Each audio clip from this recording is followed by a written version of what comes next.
A few chances to stay with us, but it was not easy, and I wouldn't tell anybody to take a baboon. It's really hard, and many people cannot stand the way they are, just naughty and they don't listen. So I remember how we used to tease Cindy in the lake. When the lake is dried up, it's like a flat area and there's this mud balls, and then we would throw her, and then me and my brother would run away, and Cindy would be angry and she would run behind us, and she was very quick.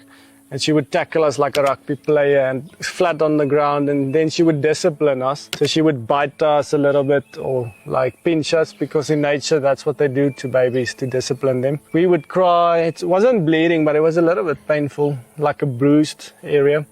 And she could see the tears in our eyes, and then she would feel bad, and she would come and groom like this and make the smacking lips. And it's a way she showed that she's sorry for what she did. And she's a very intelligent animal. Look how Minky is laying. She just wants attention. Minky, let me get her. Hello. Hello. Hello, Minky. Lucky also want attention. It's your barbecue, Cindy. It's your baby. So one time we had a warthog named Mika, and she was almost about this size, maybe a bit smaller even. And because Cindy had this mother's instinct, she picked up this warthog and went up a tree and didn't want to give it back to us, because she wanted to have this baby as her baby. And we had no idea how to get it back. She just didn't want to listen. Nothing helped. She ignored me, actually. Yeah, she would even look away when you ask her, give back the baby.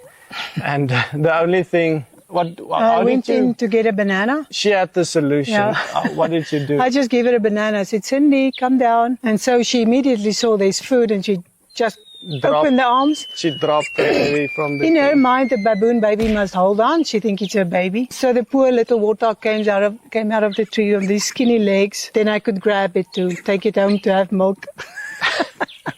Lucky, he's a crazy one. You see the personalities and the opposite. That naughty little thing, hyperactive, and this one And then you get Minky. Can't be more lazy than Minky. I remember how Cindy she ran into our bar area and she took a bottle of white wine. Yeah. Just because she's naughty, she didn't know what it was, but she took it in her hands and she ran on the back feet out here. Like 2 legs, like a human. Then it dropped and she took a lick, but she didn't like the wine too much. The other time she went into the house and ate the whole week's fruit.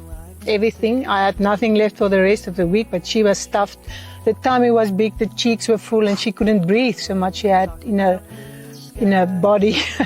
And other times she took a glass bowl of muesli, ran out with that also again with the 2 hands, and it dropped. So I had to take care of that all the time. We had to make sure the food is out of the way, because a wild animal's instinct is like that. She will always try to see how much food she can get. So food was the one thing that was always something that we had to take away or put away, make sure she won't get the things we want to eat for dinner or so. But she's the one that always gets all the fruits. I don't eat fruits because Cindy is the one that normally eats it. So I kind of feel bad to eat fruits because it's actually Cindy's fruit. All 30 years of her life, she had the best fruit. So you also had fruit.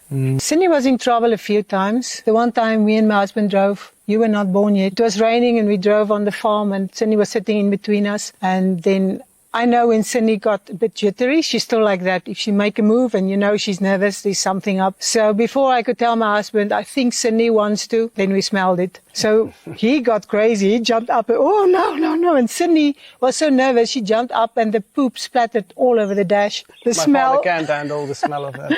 So she went to sit at the back of the truck with a dog. She was holding onto the dog and she had this cry. She's like, oh, she's shaking and she's holding onto the dog. And I tried to clean up and we had a few cloths and we cleaned up and that was quite hectic. So what made you keep her after all this naughty troubles she did? No, she was in my heart already. She was my daughter and part of the family, a small family of 3 only, but she was more than 4 or 5 kids at a time, I think. But you can't help to love that little baboon.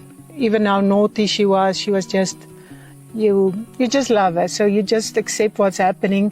And I think it would be easier now if I look back to raise a baboon again. I know more.